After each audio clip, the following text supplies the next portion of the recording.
पद परिचय।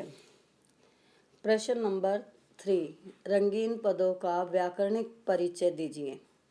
जिसमें पहला वाक्य है, बाल गोविंद भगत की संगीत साधना का चरम उत्कर्ष उस दिन देखा गया जब उनका बेटा मरा। इस वाक्य में बाल गोविंद भगत, उस, जब और मरा, इन 4 पदों का परिचय देना है। तो पहला पद है बाल गोविंद भगत। बाल गोविंद भगत पात्र का नाम है, इसलिए व्यक्तिवाचक संज्ञा।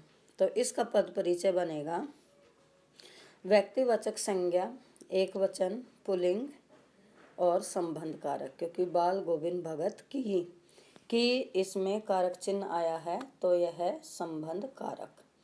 दूसरा पद इसमें है उस सर्वनाम होता है, लेकिन यहाँ दिन से पहले प्रयुक्त हुआ है, अर्थात सर्वनाम विशेषण के रूप में प्रयुक्त हुआ है। तो इसका पद परिचय बनेगा सार्वनामिक विशेषण, दिन विशेष्य की विशेषता, एक वचन और पुल्लिंग। अगला पद है जब। जब समय का बोध कराता है, इसलिए कालवाचक क्रिया विशेषण।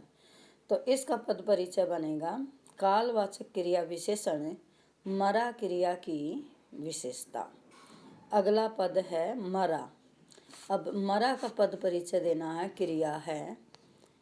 अब क्या मरा स्पष्ट नहीं है, कौन मरा तो बेटा, लेकिन क्या मरा स्पष्ट नहीं है, तो अकर्मक क्रिया। तो इसका पद परिचय बनेगा अकर्मक क्रिया, एक वचन, पुल्लिंग, मर धातु, भूतकाल।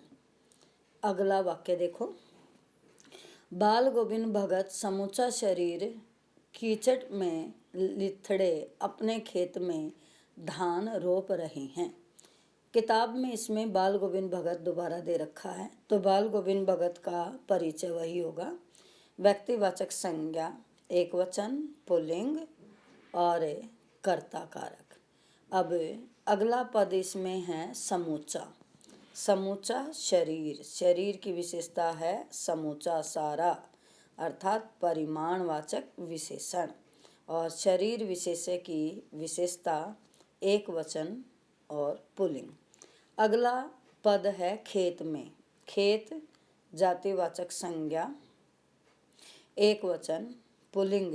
अब खेत में अधिकरण कारक, अर्थात इसका पद परिचय बना जातिवाचक संज्ञा, एक वचन, पुल्लिंग और अधिकरण कारक। इसके बाद है रोप रहे हैं। रोप रहे हैं क्रिया होती है।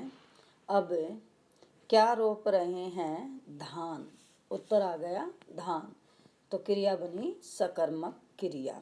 तो इसका पद परिचय बनेगा सकर्मक क्रिया, एक वचन।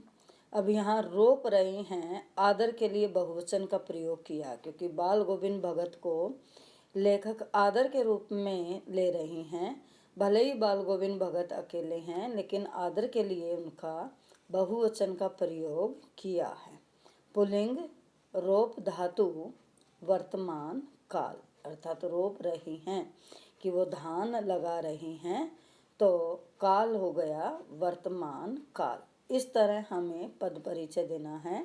अगर सम्मान के लिए बहुवचन का प्रयोग एक वचन की जगह किया है, तो उसको हम संकेत में दे देंगे।